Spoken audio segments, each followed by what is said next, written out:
dotés de pouvoirs étranges. Le plan est simple, faire de ces créatures l'attraction principale du Star Park. Pas de montagnes russes ou de spectacles, mais des êtres vivants prêts à se battre pour divertir les visiteurs. Pour éviter que la vérité ne soit dévoilée, un système de propagande interne est instauré, la radio WKBRL.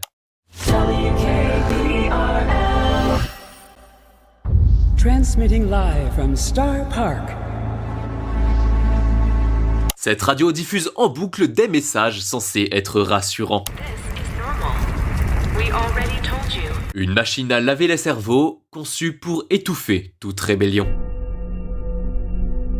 Mais parmi les employés, un homme a résisté, Gaël. Gaël, c'est un simple employé de maintenance, mais il a compris que quelque chose ne tourne pas rond dans ce parc. Il parvient même à détourner la radio interne pour transmettre des messages. Hello? Hi? Hey, I don't have much time. I snuck in here, and I was able to dig in through the basement door, and I was able to talk to you. I gotta talk to you right now about what's really going on in this world. Des mots simples, mais terrifiants, des morceaux de vérité envoyés en secret comme un dernier appel à l'aide lancé vers l'extérieur.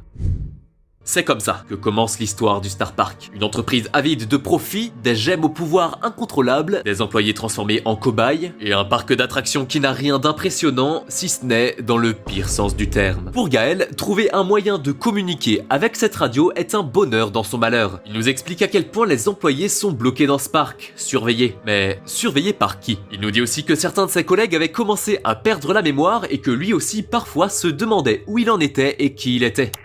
Where am I? Who am I? Ask yourself that. Over and over again. Who am I? Who am I? Who am I? Who am I? Who am I? Who am I? Plus le temps passe, plus les gemmes violettes font effet et plus les employés deviennent fous. Gaël nous parle même de la création des skins, nous disant qu'il devenait dur d'être sûr de qui on est.